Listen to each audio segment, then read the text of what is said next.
नमस्कार, आप सभी का स्वागत है प्रेमचंद की अनसुनी कहानियों के इस प्रोग्राम में। ये इंडी पॉडकास्टर और कहानी क्लब का नया और अनोखा प्रयास है। हम सबको प्रेमचंद की कहानियों के और करीब लाने के लिए, कुछ अनसुनी कहानियाँ सुनने के लिए।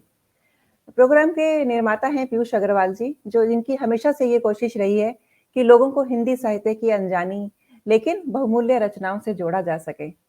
आज ये प्रयास हमारा उसी पथ पर आगे बढ़ने की एक कदम है। कहानी क्लब के सभी सदस्य, हम सभी साहित्य प्रेमी हैं और मिलकर कुछ करने का जोश हमें एक दूसरे से जोड़कर रखता है। 25 मिनट 25 कहानियों को आप लोगों ने बहुत प्यार दिया और हमें आशा है कि हमारी इस कोशिश में आप सभी हमारा साथ देंगे। तो आज हम शुरू करते हैं अपना एक नया प्रोग्राम। और वैसे लगभग हम सभी ने प्रेमचंद की रचनाओं को काफ़ी पढ़ा है। अक्सर सभी ने पढ़ा होगा अपने स्कूल के कोर्स में, बाद में भी। और हम कई बार ये सोचते हैं कि हमने प्रेमचंद की 15-20 कहानियाँ पढ़ ली हैं, हम बहुत पढ़ चुके हैं प्रेमचंद को। ऐसा नहीं है। गबन, गोदान, निर्मला, ईदगाह, बड़े भाई साहब, बूढ़ी काकी ही प्रेमचंद नहीं है। प्रेमचंद इसके आगे भी बहुत कुछ है। पिछले दिनों हमने प्रेमचंद को फिर से पढ़ना शुरू किया था। उनकी 300 कहानियों में से ऐसी कई कहानियां थी जिन्हें हम में से किसी ने ना कभी पढ़ा था, ना सुना था। तो उनमें से ही कुछ अनसुनी कहानियां हम आपको इस प्रोग्राम में सुनाएंगे। और आज हमारा ये पहला प्रोग्राम है। इस प्रोग्राम का पहला आज हमारा पार्ट है। और ये प्रोग्राम आप हर गुरुवार से रविवार तक शाम 7 बजे सुन पाएंगे। हर हर दिन एक नई कहानी, अनसुनी कहानी आपको सुनने को मिलेगी। तो आज हम प्रोग्राम शुरू कर रहे हैं एक बहुत ही शानदार कहानी से, मुबारक बीमारी, जिसे सुनकर यही लगेगा कि हर बीमारी श्राप नहीं होती है। कुछ मुबारक बीमारी भी होती हैं जो जीने के नए ढंग सिखा जाती हैं, नए पहलू, नए अंदाज सिखा जाती हैं। और आज की हमारी कहानी सुना रही हैं शिल्पा वर्मा जी। नमस्कार, thank you so much Poonam, मुझे शिल्पा यहाँ जी शामिल करने के जी लिए। जी, शिल्पा जी का मैं एक छोटा सा परिचय देना चाहूंगी। शिल्पा जी एक लेखक, एक्टर और कहानीकार हैं। ये थिएटर भी करती हैं और इन्होंने टीवी एड्स में भी काम किया है। मल्टी टैलेंटेड पर्सनैलिटी हैं ये। और इनकी लिखी कहानी आप सुन सकते हैं इनके हिंदी पॉडकास्ट खामोश सा अफसाना पर, जो स्पॉटिफाई पर उपलब्ध है। शिल्पा बच्चों और बड़ों दोनों के लिए क्रिएटिव राइटिंग वर्कशॉप करती हैं। तो अब हम सुनते हैं शिल्पा जी से प्रेमचंद की कहानी, मुबारक बीमारी। शिल्पा जी, जी, स्वागत है आपका। शुक्रिया। स्वागत है आपका। अब शुरू करते हैं कहानी। Thank you, thank you. तो आज की कहानी जैसे पूनम ने बताया, इसका नाम है मुबारक बीमारी। रात के 9 बज गए थे। एक युवती अंगीठी के सामने बैठी हुई आंख फूंकती थी और उसके गाल जो है वो आग के कुंदनी रंग में दहक रहे थे। उसकी बड़ी-बड़ी आंखें दरवाजे की तरफ लगी हुई थीं। कभी चौंक कर आंगन की तरफ ताकती तो कभी कमरे की तरफ। फिर आने वालों की इस देरी से त्योरियों पर बल पड़ जाते और आंखों में हल्का सा गुस्सा नजर आता। इसी बीच आने वालों की आहट मिली। कहर बाहर पड़ा खर्राटे मार रहा था। बूढ़े लाला हरनाम दास ने आते ही उसे एक ठोकर लगाकर कहा, कमबख्त, अभी शाम हुई है और अभी से लंबी तामदी। नौजवान लाला हरिदास घर में दाखिल हुए, चेहरा बुझा हुआ, चिंतित। देवकी ने आकर उनका हाथ पकड़ लिया और गुस्से व प्यार की मिली हुई आवाज में बोली, आज इतनी देर क्यों कर दी? दोनों नए खिले हुए फूल थे। एक पर रोज की ताजगी थी, दूसरा धूप से मुरझाया हुआ। हरिदास, हाँ, आज देर हो गई। तुम यहां क्यों बैठी रही? क्या करती? आग बुझ जाती थी, खाना न ठंडा हो जाता। तुम ये जरा से काम के लिए इतनी आग के सामने ना बैठा करो। अरे बाज आया ऐसे गरम खाने से। अच्छा, वो सब तो ठीक है, कपड़े बदलो। आज इतनी देर क्यों कर दी? क्या बताऊं, पिताजी ने ऐसा नाक में दम कर रखा है कि कुछ कहते नहीं बनता। इस रोज रोज की झंझट से तो यही अच्छा है कि मैं कहीं और नौकरी कर लूं। लाला हरनाम दास एक आटे की चक्की के मालिक थे। उनके जवानी के दिनों में आसपास दूसरी चक्की ना थी। उन्होंने खूब धन कमाया, मगर अब वो हालत ना थी। अरे चक्कियां कीड़े मकोड़ों की तरह पैदा हो गई थी, नई मशीनों और इजादों के साथ। उसके काम करने वाले भी जोशीले नौजवान थे। और ये ठहरे बूढ़े लाला जी। बूढ़े आदमियों को जो है ना, वो नई चीजों से चिढ़ हो जाती है। वो लाला हरनाम दास को भी थी। वो अपनी पुरानी मशीन ही को चलाते थे, किसी किस्म की तरक्की या सुधार को पाप समझते थे, मगर अपनी इस मंदी पर कुड़ा भी करते थे। हरिदास ने उनकी मर्जी के खिलाफ कॉलेजिएट शिक्षा प्राप्त की थी और उसका इरादा था कि अपने पिता के कारखाने को नए उसूलों पर चलाकर आगे बढ़ाए। लेकिन जब वो इनसे किसी भी परिवर्तन या सुधार का जिक्र करता, तो लाला साहब जामे से बाहर हो जाते और बड़े गर्व से कहते, कॉलेज में पढ़ने से तजुर्बा नहीं आता। अरे तुम अभी बच्चे हो, इस काम में मेरे बाल सफेद हो गए हैं। तुम मुझे सलाह मत दो, जिस तरह मैं कहता हूं बस काम किए जाओ। कई बार ऐसे मौके आ चुके थे कि बहुत ही छोटे मसलों में अपने पिता की मर्जी के खिलाफ काम करने के जुर्म में हरिदास को सख्त फटकारें पड़ी थी। इसी वजह से वो अब इस काम में कुछ उदासीन हो गया था और किसी दूसरे कारखाने में किस्मत आजमाना चाहता था, जहां उसे अपने विचारों को अमली सूरत देने की ज्यादा सहूलतें हासिल हों। देवकी ने सहानुभूतिपूर्वक कहा, तुम इस फिक्र में क्यों जान खपाते हो? जैसे वो कहें वैसे ही करो ना। भला दूसरी जगह नौकरी करोगे तो लोग क्या कहेंगे? और चाहे वो गुस्से के मारे कुछ ना बोले, लेकिन दुनिया तो तुम्ही को बुरा भला कहेगी ना।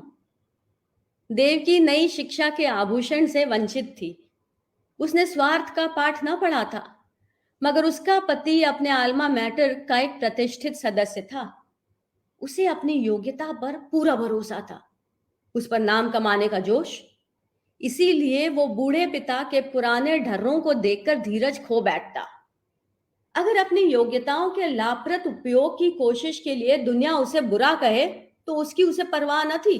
झुंझलाकर बोला, कुछ मैं अमृत की घटिया पीकर तो नहीं आया हूं कि सारी उम्र उनके मरने का इंतजार करूं।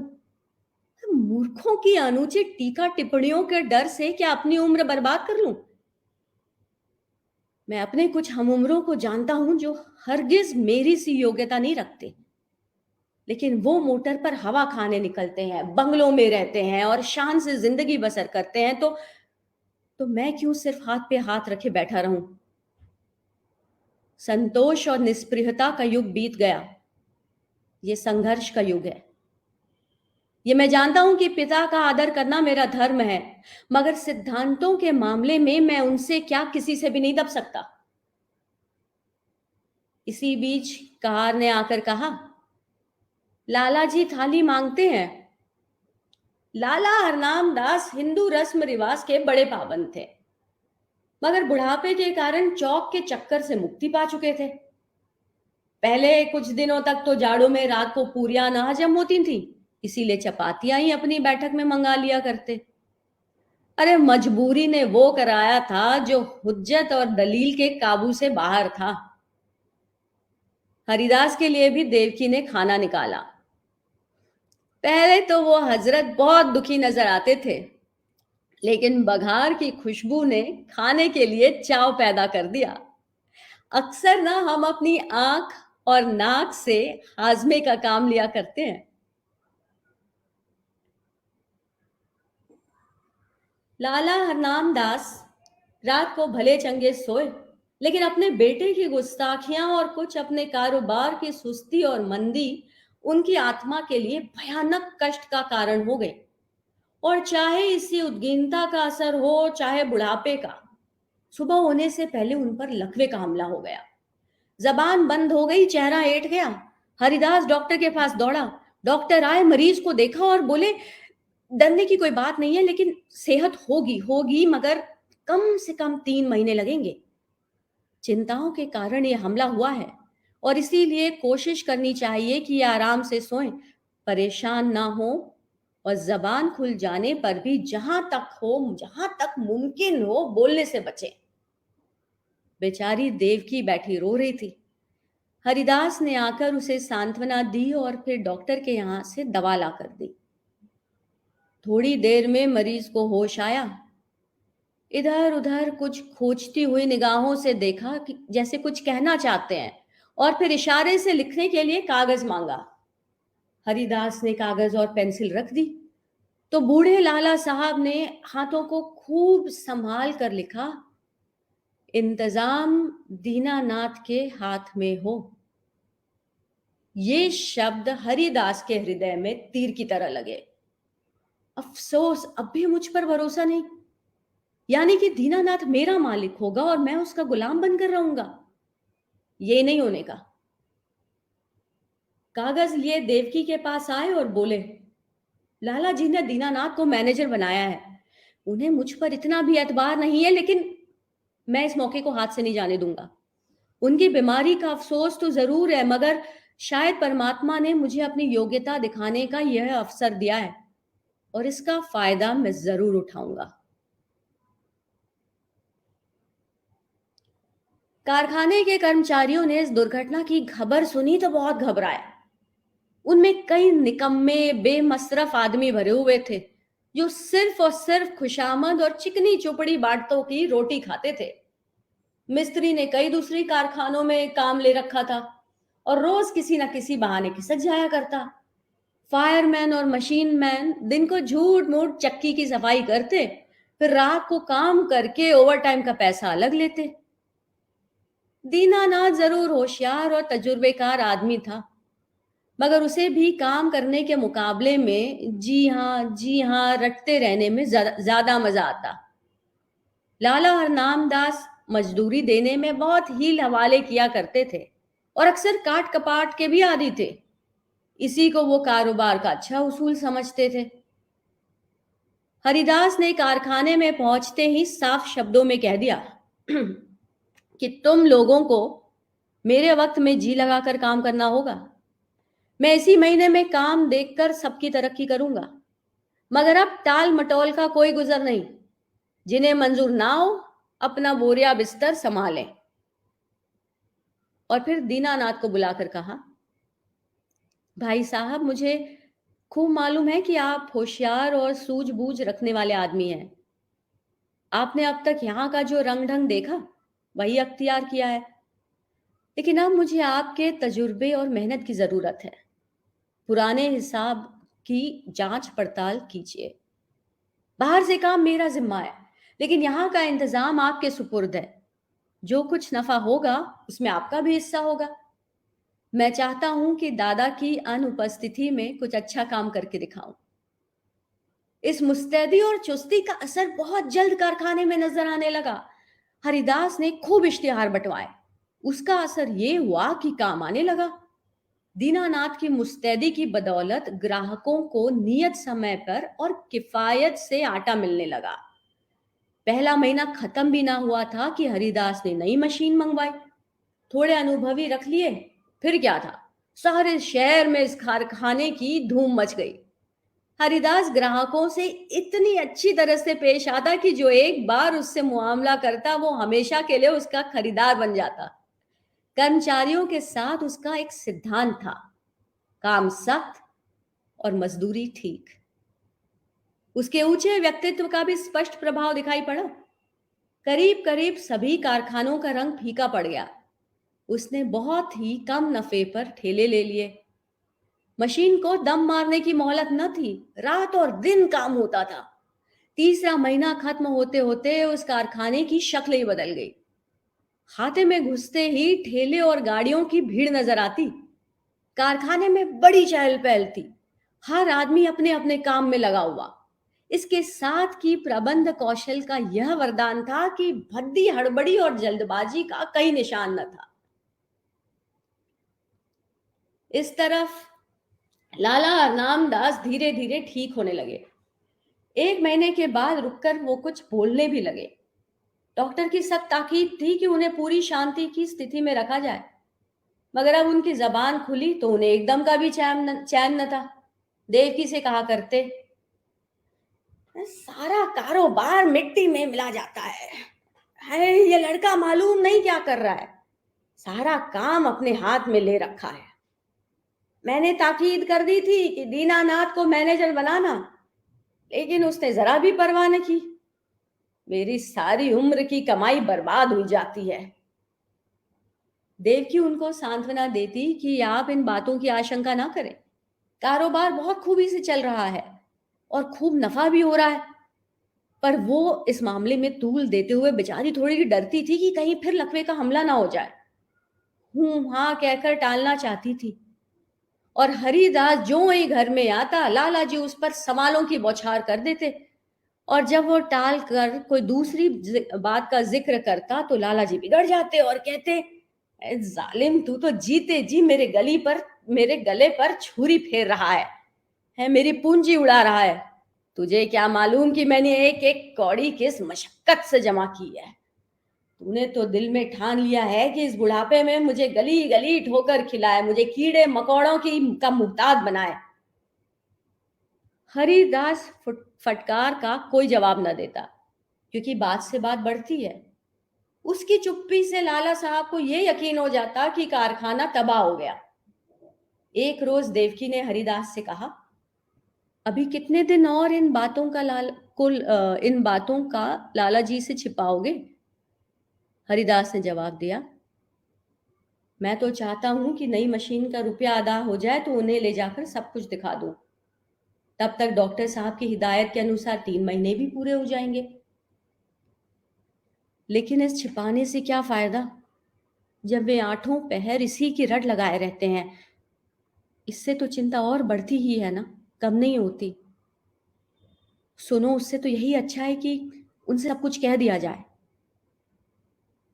देवकी मेरे कहने का उन्हें यकीन आ चुका।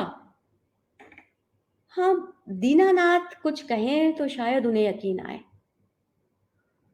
अच्छा, तो कल दीनानाथ को यहां भिजवा देना, लाला जी उसे देखते ही खुद बुला लेंगे और तुम्हें इस रोज रोज की डांट फटकार से तो छुट्टी मिल ही जाएगी। अब मुझे इन फटकारों का जरा भी दुख नहीं होता देवकी। मेरी मेहनत और योग्यता का नतीजा आंखों के सामने मौजूद है। जब मैंने कारखाना अपने हाथ में लिया था, आमदनी और खर्च का मिजान मुश्किल से बैठता था। आज 5 से का नफा है। तीसरा महीना खत्म होने वाला है और मैं मशीन की आधी कीमत अदा कर चुका। शायद अगले 2 महीने में मेरी पूरी कीमत अदा हो जाएगी।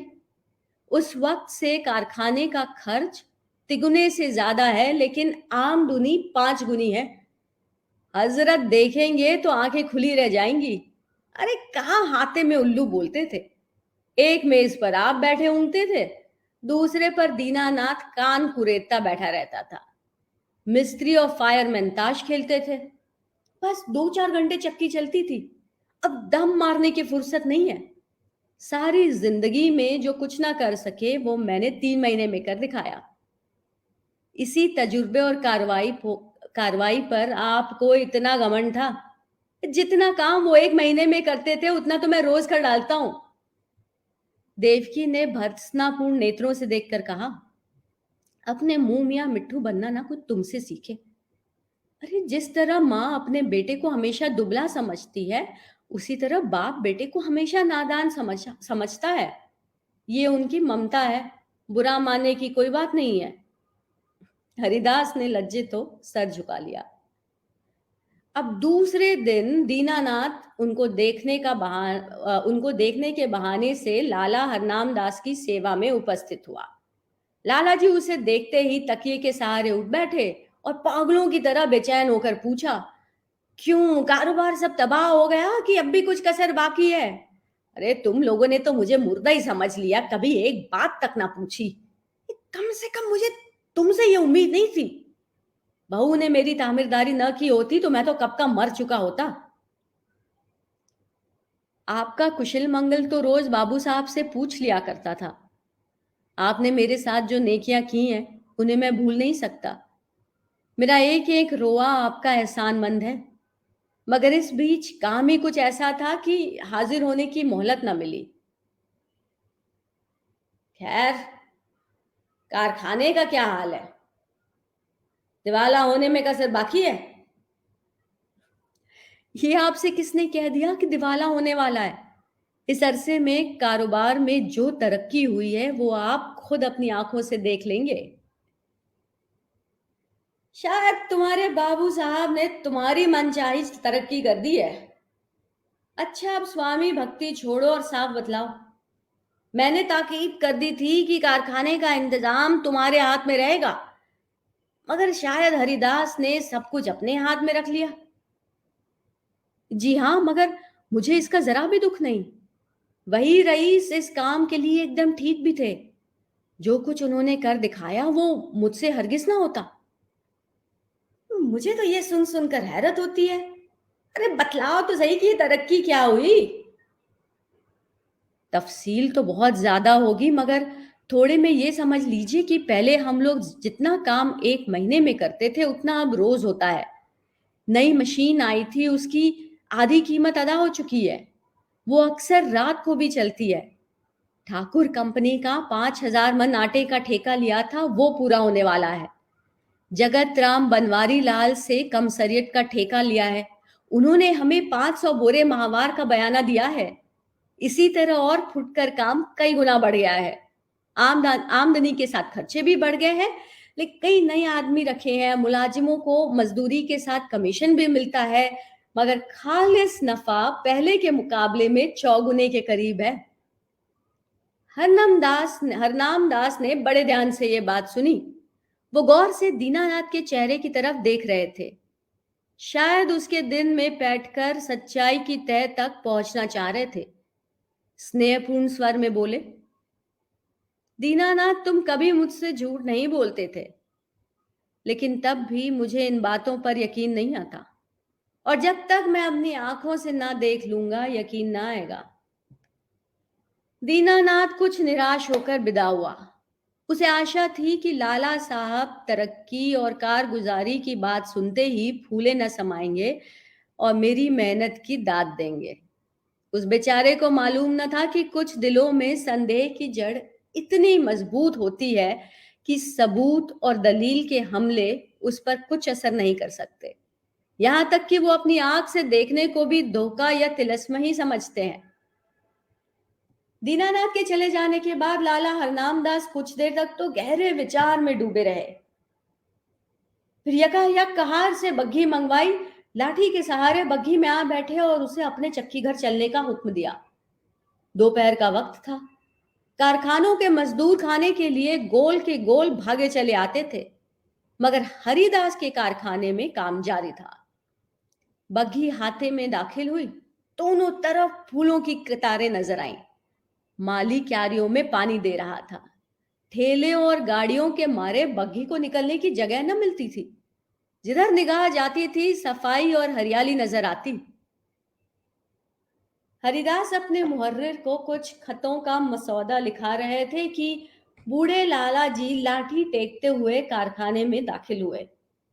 हरिदास फौरन उठ खड़ा हुआ और उन्हें हाथों से सहारा देते हुए बोला, आपने कहला क्यों ना भेजा कि मैं आना चाहता हूं? पालकी मंगवा देता, आपको बहुत तकलीफ हुई होगी। यह कहकर उसने एक आराम कुर्सी बैठने के लिए उन्हें दी। कारखाने के कर्मचारी दौड़े चले आए और उनके चारों तरफ बहुत अदब के साथ खड़े हो गए। हरनाम दास कुर्सी पर बैठ गए और बोरों के छत चूमने वाले ढेर पर नजर दौड़ाकर बोले, मालूम होता है दीनानाथ सच ही कह रहा था। मुझे यहाँ कई नई सूरतें भी नजर आ रही हैं। भला कितना काम रोज होता है? मैं पूछ रहा हूं, भला कितना काम रोज होता है? आजकल काम ज्यादा आ गया था, इसीलिए कोई 500 मन रोजाना तैयार हो जाता था, लेकिन औसत 250 मन का रहेगा। मुझे नई मशीन की कीमत अदा करनी थी, इसीलिए अक्सर रात को भी काम होता है। कुछ कर्ज लेना पड़ा। एक कौड़ एक कौड़ी नहीं, सिर्फ मशीन की आधी कीमत बाकी है। हरनाम दास के चेहरे पर इत्मीनान का रंग नजर आया। संदेह ने विश्वास को जगह दी। प्यार भरी आंखों से लड़के की तरफ देखा और करुण स्वर में बोले, बेटा, मैंने तुम पर बड़ा जुल्म किया, मुझे माफ करो। मुझे आदमियों की पहचान पर बड़ा घमंड था, लेकिन मुझे बहुत बड़ा धोखा हुआ। मुझे अब से बहुत पहले ही इस काम से हाथ खींच लेने चाहिए थे। मैंने तुम्हें बहुत नुकसान पहुंचाया। ये बीमारी तो बड़ी मुबारक बीमारी है, जिसने तुम्हारी परख का मौका दिया और तुम्हें लियाकत दिखाने का। काश ये हमला 5 साल पहले हुआ होता। ईश्वर तुम्हें खुश रखे और हमेशा उन्नति दे। यही तुम्हारे बूढ़े बाप का तुम्हें आशीर्वाद है। शुक्रिया।